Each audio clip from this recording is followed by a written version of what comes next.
O que eu estou pretendendo tratar é a relação clima-energia.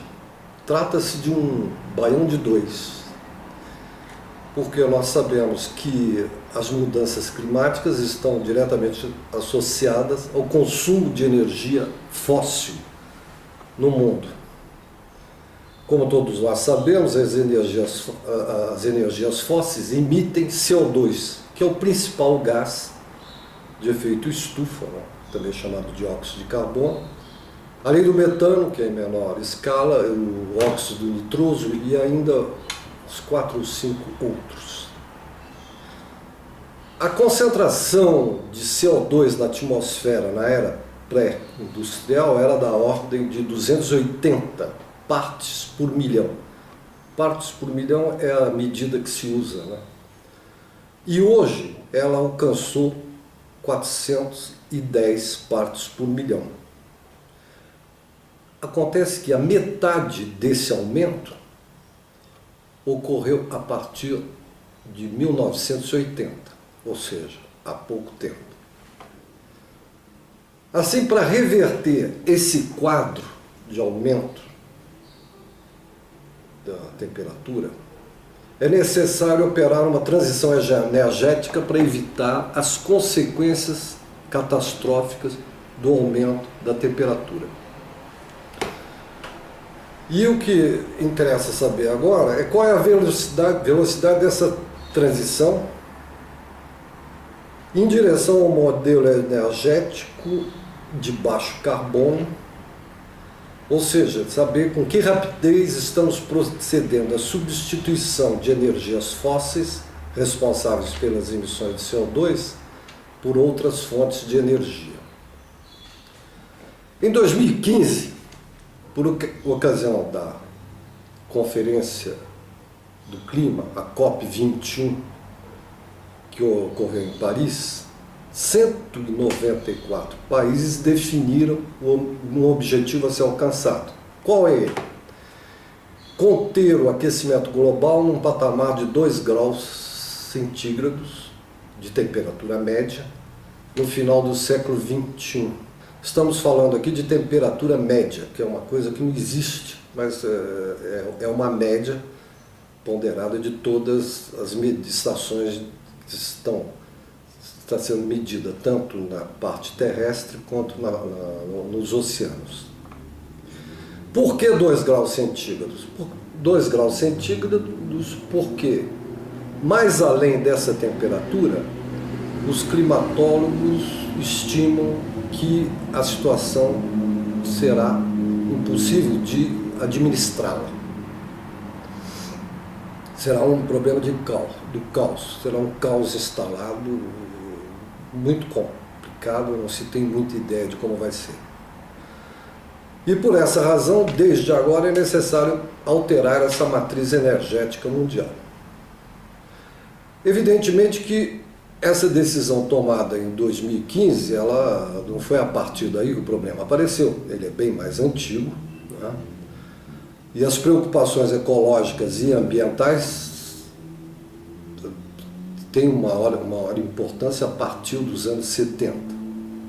Exatamente em 1972, há 45 anos atrás, a Conferência das Nações Unidas sobre o Meio Ambiente, em Estocolmo, já lançou um alerta com respeito à degradação dos recursos naturais, sejam eles vivos, sejam recursos naturais inanimados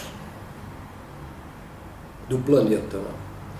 No mesmo ano, o Clube de Roma lançou um relatório, o relatório Middle, sobre os limites do crescimento, que foi elaborado pelo MIT, dos Estados Unidos, que coloca em evidência os problemas, sobretudo particularmente, do esgotamento dos recursos naturais. Ainda que ele trate muito pouco da questão ambiental, quase nada. Mas depois disso, nós tivemos a Rio 92, a Rio +20, e durante todo esse período, o que a gente pode constatar é o seguinte, que do ponto de vista ecológico. O estado biogeofísico do planeta não para de se degradar. Em que pese todos os trabalhos alarmistas do IPCC, o painel intergovernamental de mudanças climáticas, as publicações do Programa das Nações Unidas para o Meio Ambiente, o Programa Internacional da Biosfera Geosfera e de inúmeras outras instituições que tratam desse problema. Desde essa época, a questão ecológica pode ser agregada em 4 grandes problemas, ou os novos 4 cavaleiros do Apocalipse, como eu costumo chamar. O primeiro deles, que hoje é o mais importante dos cavaleiros do Apocalipse, são as mudanças climáticas. O segundo problema maior, são o esgotamento dos recursos naturais. O terceiro problema é a perda de biodiversidade. E o quarto problema são as poluições diversas e variadas que podem ser da água, do ar, do solo. Portanto, poderiam agrupar todas as questões ambientais nesses 4 pontos. Então, o que eu estou pretendendo agora é saber como está evoluindo essa transição energética. E para saber isto, a gente tem que olhar as informações, os dados com respeito ao consumo de energia. E não precisamos fazer um estudo muito aprofundado, basta observarmos o que foi consumido em 2017 de energia. A Agência Internacional de Energia publicou recentemente, agora em março de 2018, o seu relatório. Então, é o seguinte, em 2017, o consumo mundial de energia primária foi da ordem de 14 bilhões de TEP. TEP é uma unidade porque as energias são diferentes, então se usa o TEP como tonelada equivalente petróleo. Se reduz tudo e coloca em termos de TEP. Ainda que energia elétrica se converte os watts em calorias, ou no que quiser, em TEP. Com relação a 2016, houve um aumento do consumo de energia no mundo de 2,1% com relação a 2016. E atenção, com relação ao ano 2000, o aumento para 2018 foi de 40% o consumo de energia primária, energia primária, estou falando de energia primária, não energia final. 40%. E olha que nós estávamos há 8 anos da Rio 92. Mas tem um problema, é o seguinte, que desse total de energia, desses 14 bilhões de toneladas equivalentes de petróleo, quase 82% da demanda de energia foi suprida por energias fósseis, ou seja, pelo petróleo, pelo carvão, pelo gás natural. O resto foi repartido da seguinte maneira. A energia nuclear, o mundo dispõe de aproximadamente 437 reatores nucleares espalhados pelo planeta, todos aí, e eles produzem essencialmente energia elétrica. Eles responderam por 4,9% ou 5% da energia total mundial. Agora, quando nós vamos para as energias renováveis, a biomassa é a principal delas. A biomassa, ela responde aproximadamente por 9%, 9,7% a 10% do total de energia consumida no planeta. Mas essa energia que hoje está sendo contabilizada, que até pouco tempo atrás, não é essencialmente utilizada pelos agricultores, pequenos produtores do planeta. Porque nós não podemos esquecer que eles são aproximadamente 2 bilhões de indivíduos que vivem no campo e que utilizam essencialmente a lenha, né, para cocção e para se aquecer. Né. A hidroeletricidade, que é uma das coisas que o Brasil dispõe em grande quantidade, talvez seja o país com maior potencial, ela respondeu por apenas 2,5% a 3% do total de energia. E, finalmente, das energias renováveis, nós vamos tratar de um aspecto que são as energias solar, fotovoltaica, e da eólica. O conjunto dessas duas energias, mais a geotermia e mais a maremotriz, responderam por menos de 1% do consumo mundial de energia primária. Ou seja, é muito pouco, em que pese o fato de, nesse ano, o aumento da energia fotovoltaica e eólica tenha sido bastante grande no mundo, na ordem de 7%, etc.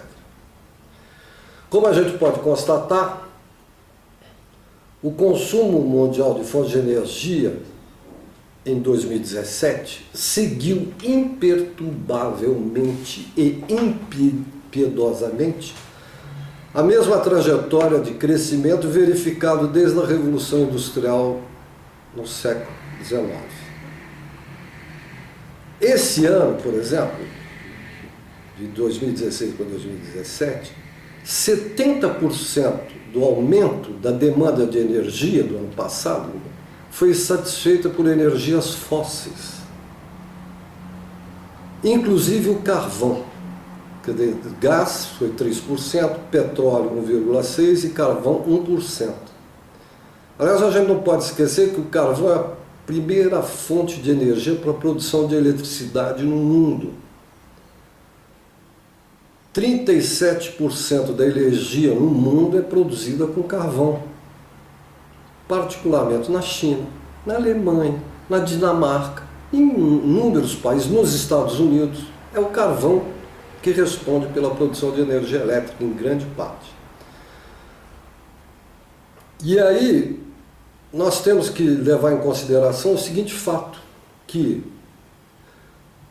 o aumento da demanda por carvão, medida em tonelada equivalente de petróleo, foi superior ao crescimento das energias solar e eólica durante o mesmo período, ou seja, entre 2016 e 2017. Quer dizer que o carvão, em quantidade, foi muito mais consumido do que a energia solar e a energia eólica. Relativamente, em porcentagem, as energias renováveis foram mais importantes, mas em valores absolutos, não. Ainda que as energias renováveis conheceram um notável aumento na matriz energética mundial para a produção de eletricidade. Mas 70% dessa eletricidade foi produzida essencialmente por hidroeletricidade. Aí eu pergunto, qual é a velocidade dessa transição? A velocidade dessa transição para energias renováveis, menor consumo, descarbonização da nossa matriz energética, é negativa. Nós estamos andando para trás, de fasto, como diziam os antigos. Por que nós estamos andando? Estamos caminhando no sentido contrário. Porque se a gente que pretende manter o objetivo de 2 graus Celsius no final do século XXI, é preciso, e desde para ontem, não é para hoje, não, para ontem, reduzir as emissões de CO2 em 1,5% por ano, as emissões de CO2. Mas o que está ocorrendo é exatamente o contrário. As emissões de CO2 são da ordem de 1,5% ao ano, ou seja, com relação aos objetivos definidos na COP21, para manter a 2 graus centígrados, nós estamos crescendo a 3% por ano. Então o que está acontecendo? Com esses indicadores que nós temos agora, e esses indicadores não vêm de agora, né, desse ano somente que eu estou observando, a trajetória que nós estamos seguindo é para um aumento da temperatura entre 3,7 a 4 graus centígrados no final do século. Ou seja, que nós vamos alcançar 2 graus centígrados bem antes, em meados do século 21, perdão. Ou seja, nós estamos caminhando para um problema que não é mais para gerações futuras, é para as gerações atuais. Eu provavelmente vou ter um problema, não vou ver, mas o meu filho, a minha neta, em 2100 ela vai estar com 80 anos, 80 e poucos anos, será um problema para eles.